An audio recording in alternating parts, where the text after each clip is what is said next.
So you know the drill, right? So clean your side of the tree on the go command. You each have 3 magazines of 7 each. Line is set. Go. Nice one. That girl.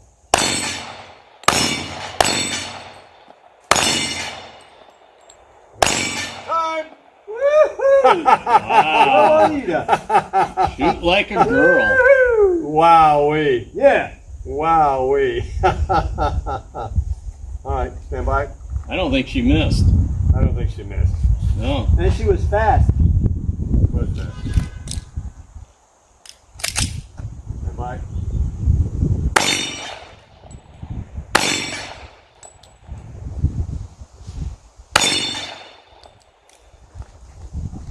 Ready to go again?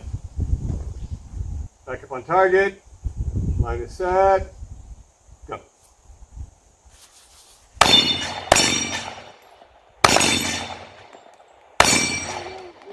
Help, help, help.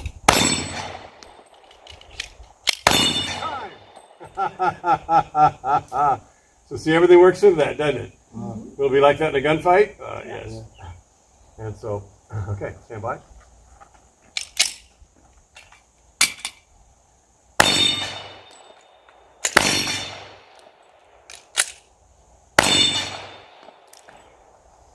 Nice shooting, Tex. Yeah. All right, you guys, we're back in the same place.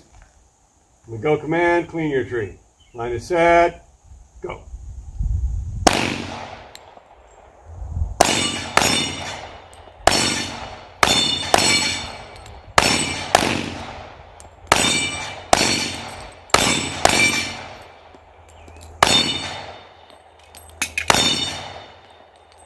Oh no! Out of ammo. Oh no!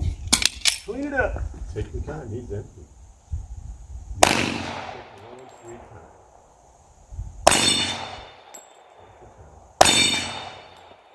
Get last.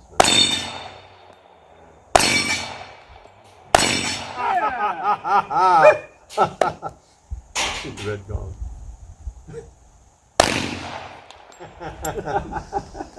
All right. Empty gun. Drop your last mag. Clear it up. Point it in for a dry fire. And go dry.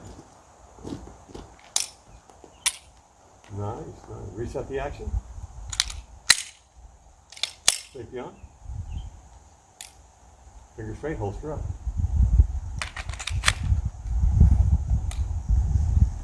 Hands up, don't move. Retrieve your... So much of traditional firearms training is a static exercise. In other words, when you shoot the paper doesn't shoot back. When you shoot the paper doesn't move. When you shoot the paper, you don't have to shoot another piece of paper. When you shoot the paper, you don't have to shoot a different piece of paper. And the target doesn't change in any way. It's totally static, right? It sits there, it absorbs punishment, and it doesn't do anything to throw you off. Absolutely All nothing. you're doing is punching holes in a circle. And this, with the steel moving in different places, there's multiple things that are happening here that are dynamic, that are really playing with the mind and causing me to, I understand a lot of flex is going on in my processing that does not happen with static targets. And that is that the location of the target is changing. That's one. And two, the change is unpredictable in time. It happens fast, sometimes it happens slow.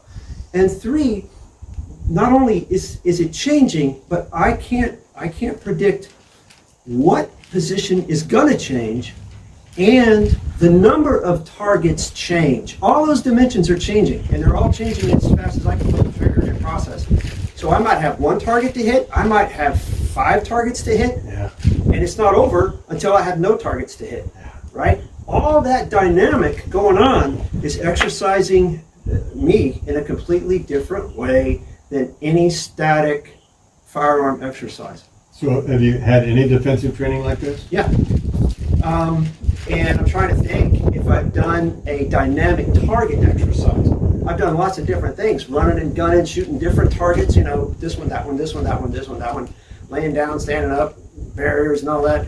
What's different here, just about this, you know, you wouldn't think intuitively you don't anticipate the impact it has on me as a shooter. Intuitively, I would think, well, if I got a target there and a target here, well, they're only separated by about 12 inches. So if they change, what's the big deal? Well, to understand why it's a big deal, you have to do it. And when you do it, then you start to realize, oh, this is affecting me a lot more than I thought it would. I got one up here, and I got one down there, and now I have two in the middle, and then there's one up here. All that change is a completely different mental, physiological process. And it exercises, and that's not much. I'm not talking about a house invasion with 6 guys coming at me from 6 different directions in the dark. This is just a little bit of change, and it's very challenging, right? In the light. And that develops in me an appreciation for the difficulty of an actual defensive situation. Wow. Yeah, because you don't know what the other person, which target they're going to hit, and if it's going to go around or not. And right.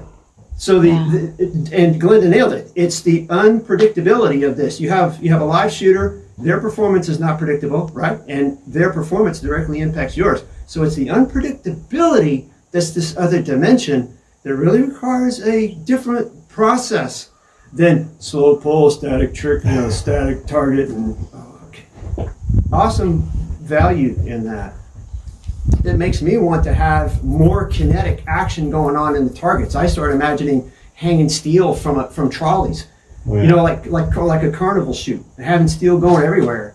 Because why? Well, because an animate threat is probably going to have unpredictable movements and actions too.